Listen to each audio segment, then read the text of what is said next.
बहन बेटियों को लेकर दिए जा रहे अभद्र बयानों पर ब्रजवासियों में गहरा रोष है।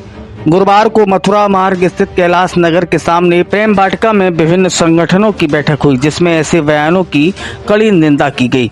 गरीब एकता दल के राष्ट्रीय अध्यक्ष एडवोकेट विवेक महाजन ने कहा कि जो धर्माचार्य महिलाओं पर आपत्तिजनक टिप्पणी करते हैं, उन्हें व्यासपीठ पर बैठने का कोई अधिकार नहीं है।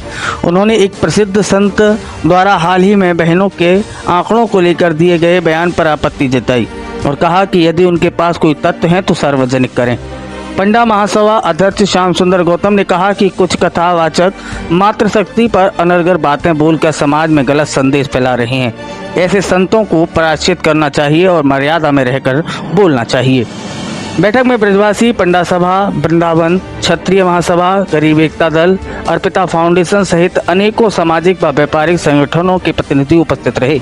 इस अवसर पर ठाकुर कालीचरण सिंह, जितेंद्र सिंह, विवेक महाजन, श्याम सुंदर गौतम, संजय, धर्मेंद्र पाल सिंह, हेमंत भारती, शिवा गौतम, अमित, पवन ठाकुर सहित कई गणमान्य व्यक्ति भी मौजूद रहे।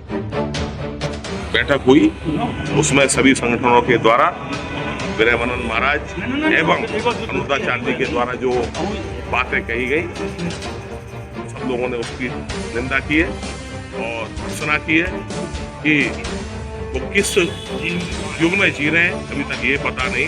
वो समाज को किस दिशा में ले जाने का प्रयास कर रहे हैं और यदि ऐसे स्थित तरीके से बच्चियों के ऊपर यदि आरोप लगाए गए तो समाज में इन बच्चियों के ऊपर, 25 वर्ष से ऊपर की बच्चियों के ऊपर लोग बात किस निगाह से देखेंगे, ये कहना क्या चाहते हैं, उस समाज को बताना क्या चाहते हैं, समाज में विघटन क्यों कराने का प्रयास कर रहे हैं। मैं तो इनसे यही कहूँगा कि आपने जो कृत्य किया है वो क्षमा योग्य नहीं है, इसका प्रायश्चित करें और समाज में ऐसे बयानों से देने से बचें। और आप एक संत की भूमिका में हैं, आप एक संत की एक मर्यादा होती है, उस मर्यादा का पालन करें। संगठनों के द्वारा बैठक भी है, क्या कहेंगे इसमें? आज सभी संगठनों में आक्रोश था वृंदावन। इस आक्रोश की वजह से सभी संगठन एकत्रित होकर और उन्होंने इस बैठक के द्वारा आक्रोश जाहिर किया कि जो संत महात्मा और भागवत कथाचार्य जिन्होंने इस तरह से भाषा बोली है महिलाओं के लिए और बेटियों के लिए, आज यहाँ सभी एकत्रित हुए हैं और रोष जाहिर किया और प्रशासन से सब मांग करते हैं कि इनके खिलाफ रिपोर्ट दर्ज होनी चाहिए और ऐसे लोगों को जो है व्यास गद्दी पर बैठना नहीं चाहिए, ऐसे लोगों को जो महिलाओं का अपमान है। इस उपलक्ष्य में आज बैठे और जो उन्होंने बयान दिए हैं, जो उन्होंने कहा कि एक संत महात्मा ने कहा कि 96% महिलाएं जो अपवित्र हैं, 4% पवित्र हैं। तो हम चाहते हैं कि वो अपना डाटा जहाँ से भी जिन एजेंसियों से मंगाया हो उसको सार्वजनिक करें, या इनके पास कोई ऐसी अलौकिक शक्ति है जिनसे इनको मालूम चल जाता है तो वो और भी लोगों को वो ऐसी शक्ति प्रदान करें ताकि वो देश के काम में आवे।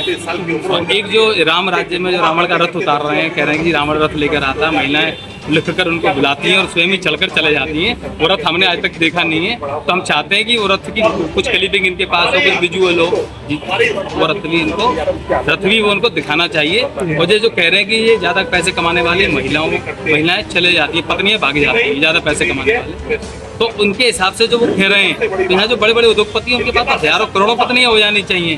तो ये जो झूठे आरोप औरतों पर, बेटियों पर, इन पर लगाए जा रहे हैं ना, इनकी कड़ी निंदा करते हैं। दूसरा मैं इनको एक बात कहना चाहता हूँ कि अगर जो व्यास गद्दी पर बैठे हुए ये कुछ संत हैं, केवल 1-2 लोग हैं, ये अगर इनको आरोपित बनाते हैं लड़कियों को, तो मैं जानना चाहता हूँ, जब बेटी का जन्म होता है घर में वो पवित्र होती है, संस्कार देना उसके माता पिता का काम होता है, समाज का काम होता है। अगर तुम्हें दोस्त देना ही है इस बिगड़े माहौल का, आप उसको समाज को दे सकते हैं, उनके माता पिता को दे सकते हैं। उन बहन बेटियों के लिए आप इस तरह के आरोप नहीं लगा सकते हैं इनसे। इसलिए मैं चाहता हूँ कि प्रशासन इस पर कड़ी कार्रवाई करे और ऐसा ही पुनरावृत्ति ये लोग दोबारा ना करें।